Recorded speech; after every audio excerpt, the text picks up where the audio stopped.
சென்னையிலேருந்து வந்த நம்ம சப்ஸ்கிரைபர் தன்னோட ஹூண்டாய் வெனியூ காருக்கு சென்னையில் வந்த வெள்ளத்தால் பாதிப்பு ஏற்பட்டு சர்வீஸ் சென்டரில் கொடுத்து புது ஸ்டேரிங் பாக்ஸ் மாற்றி வீல் அலைன்மெண்ட் பார்த்ததுக்கப்புறம் ஸ்டேரிங் கிராஸாக இருக்கிறதா சொல்லி நம்மக்கிட்ட கொண்டு வந்தார்.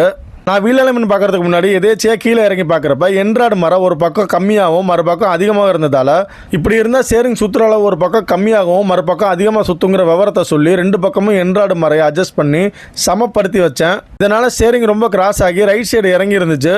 இது ஏர்பேக் ஸ்டேரிங்கிறதால ஸ்டேரிங்கை மட்டும் மெக்கானிக்கிட்ட கலட்டி நேர்படுத்தி கொண்டு வர சொல்லி கஸ்டமரை காரோட அனுப்பி வச்சேன். அங்கே ஸ்டேரிங்கை கலட்டினதுக்கு அப்புறம் கார் ஓவராக ஒரு பக்கம் இழுக்க ஆரம்பிச்சதா கஸ்டமர் சொன்னார். நானும் காரை ஓட்டி பார்த்து அதுக்கேற்ற மாதிரி ஸ்டேரிங்கை நேர் பண்ணி வீல் அலைன்மெண்ட்டுக்காக சென்சார் டாயர்கிட்ட மாட்டி ஒர்க்கை ஸ்டார்ட் பண்ணேன். கேசர் ப்ராசஸ் முடிஞ்சதும் ஸ்டேரிங் லைட்டாக இறங்கி இருந்துச்சு.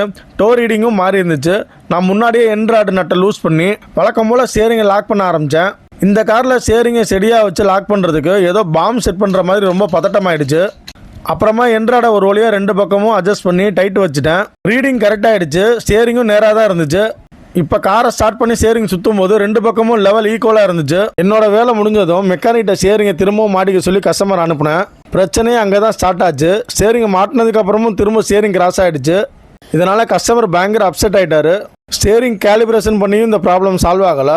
அதோட சென்சார் எரர்னு காட்ட ஆரம்பித்ததும் கஸ்டமர் திருச்சியில் உள்ள சர்வீஸ் சென்டரில் கொடுத்து ஸ்டேரிங்கை மறுபடியும் கழட்டி மாட்டினதும் ப்ராப்ளம் சால்வ் ஆகிடுச்சு. இதுலேருந்து நமக்கு தெரிஞ்ச விஷயம் என்னன்னா மெக்கானிக் ஒழுங்காக கழட்டி மாட்டாதனால தான் இந்த பிரச்சனை ஆயிடுச்சு. இதில் என்ன கொடுமைன்னா சர்வீஸ் சென்டரில் கம்ப்ளைண்ட்னு என்கிட்ட வந்தார். நான் வெளியில் பார்க்குற மெக்கானிக்கிட்ட ஸ்டேரிங் கலெக்ட் அனுப்புனேன். அங்கே செஞ்ச தவறால் எனக்கு சங்கடம் ஆயிடுச்சு.